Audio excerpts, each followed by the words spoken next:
Салом дӯстони азиз, хушомадед ба канали Нека. Ба он нигоҳ накарда ки дар 5 моҳи охир ман дуюм бора видео пафтесам, як дина пафтам. Ирӯз дуюм видео. Ба ҳама ин нигоҳ накарда ман маҷбурам ки хеле хабарҳои безеба дар шумо расонам. Ҳамин сар ростига ба хоб хестам, аввалин хабаре ки ман дидам ин ҳамлаи Исроил ба Эрон буд. Ростига ман ҳайрон шудам ки дар асри 21 метавона ки ҳеҷ чизо шава. Хуб гап зиёд намекунем, биё сар мекунем хабар да хабар чӣ гуфтагианд.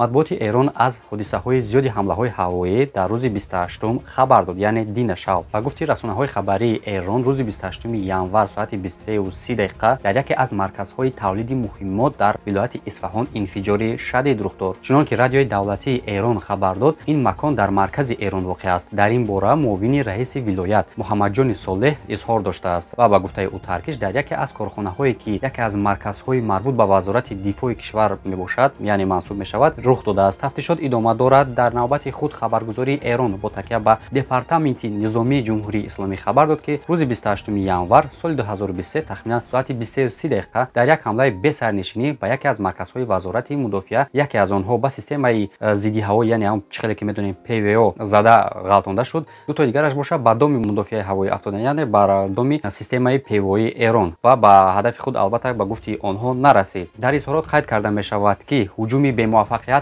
талафот ва хисороти начандон калон ба Эрон расондааст. Субҳ корбарони шабакаҳои иҷтимоӣ, яъне одамон шоҳидоне ки дар ҳамин шаҳр зиндагӣ мекунанд, ба табодули аксу видеоҳои сершумор таркишҳо дар ҳавои Эрон, Исфаҳон ва дигар шаҳрҳои бузурги Эронро дар интернет нашр карданд. Дар кадрҳо садои системаи мудофиаи ҳавоӣ, яъне серийна, вақте ки ҳамла мешавад ба ҳаво, ҳар як шаҳр системаи серийна дорад ки мардумах бохабар мекунанд аз ҳамлаи ҳавоӣ ва тирпаронӣ дар кӯчаҳо шунида мешавад. Вазорати дифои Эрон то ҳол дар бораи ҳаводис дар шаҳрҳои дигари ин кишвар ҳоло изҳороти назар надоданд, дар ҳоле ки Ал-Арабия, як шабакаи арабӣ аст, ба такя ба расонаҳои исроилӣ хабар додааст ки Исроил дар умқи Эрон амалиёт анҷом медиҳад, яъне дар дохили Эрон, аз сарҳади Эрон дохил амалиёт анҷом медиҳад. Аммо мақомоти ин кишвар, яъне Эрон, дар бораи ҳаводиси Эрон изҳори назар накарданд. Расман дар ин бора ягон чӣ хабар надоданд. И бегаҳ мебинем ки чӣ гап мешавад. Вале Арабия қайд кард ки ҳавопаймои бесарнишини исроилӣ ба корхонаҳои дронбарории Эрон дар Исфаҳон ҳамла карданд ва дар малард бошад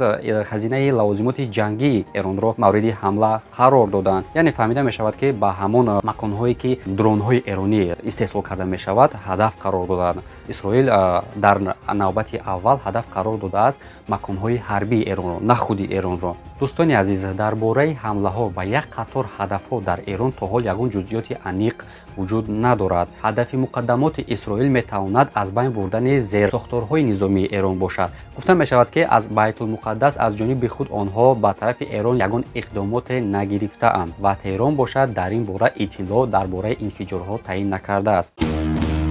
ва дӯстони азиз, ҳамаи чӣ яке шуд гуфти ҳамун гапҳо, барои ҳам маҷбур шудем ки хабарро дар шумо бирасонам ва бо дар оянда бошад аз хабарҳои дигари интересне ки дар саросари ҷаҳон мешавад, ма худо насиб карда бошад ба шумо мерасонам. дар канали мо нашавед, зангорро пахш кунед ва то хабарҳои оянда дар паноҳи худо бошед.